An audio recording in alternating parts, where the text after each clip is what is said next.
জানেন কি হয়েছে? আমি সব জানি। আমার কিছু কইতে হইব না।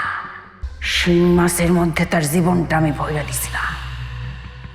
আমার মনে হইতেছে শিং মাছটা কারো হাতে ধরা পড়ছে। শিং মাছের তাবিজটা খুইলা দিছে, শিং মাছ পয়সা দিছে, রোগীও বাইসে উঠছে।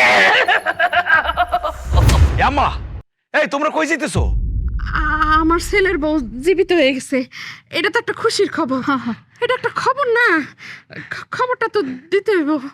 হাম্মা এনে খাড়াই থাকলে হইব, খবরটা করতে হইব না? চলো চলো। আচ্ছা আচ্ছা, ঠিক আছে ঠিক আছে, তোমরা যা রে খুশি খবর দাও, আমার কোনো সমস্যা নাই।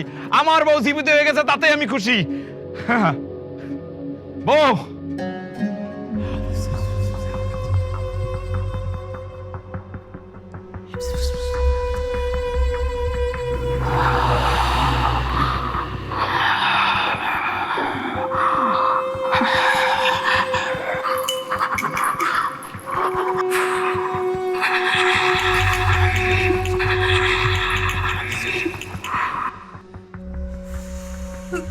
জানেন কি হয়েছে?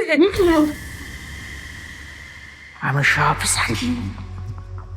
আমার কিছু কইতে হইব না। শিং মাছের মধ্যে তার জীবনটা আমি ভইরা দিছিলাম।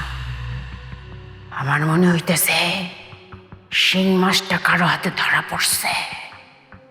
শিং মাছের তাবিজটা খুইলা দিছে, শিং মাছ পয়সা দিছে, রোগীও বাইসে উঠছে।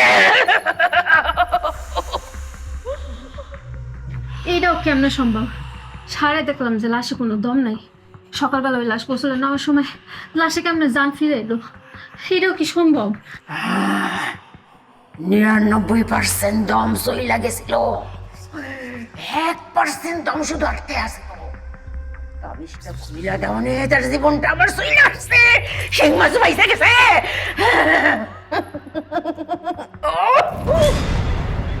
তাহলে কি মরবো না? মরা যাইব না মানে তারে মাইরা ফেলামু। তাহলে মাইরা ফালান, বসে রয়েছেন কে? তার সাথে ভালো কিছু বার করছে, আমারে বাধা দিতেছে। আমি ঢুকতে পড়তেছি না, আমি পারতেছি না। যা যা চাইছিলেন সবই তো দিছি, লাগলে আরো দিন। আপনি মাইরে ফেলান রে। আমিও ছাইরা দেব না। এই জীবনে কোনো কাজে আমার কোনো ব্যর্থতা নাই। আমি ছাইরা দেব না। আমার তো এখানে উপস্থিত হইতে হইব। উপস্থিত, আমার নিজের উপস্থিত হইতে হইব। আমার সাথে পারবো না, আমি মারুম মারুম মারুম।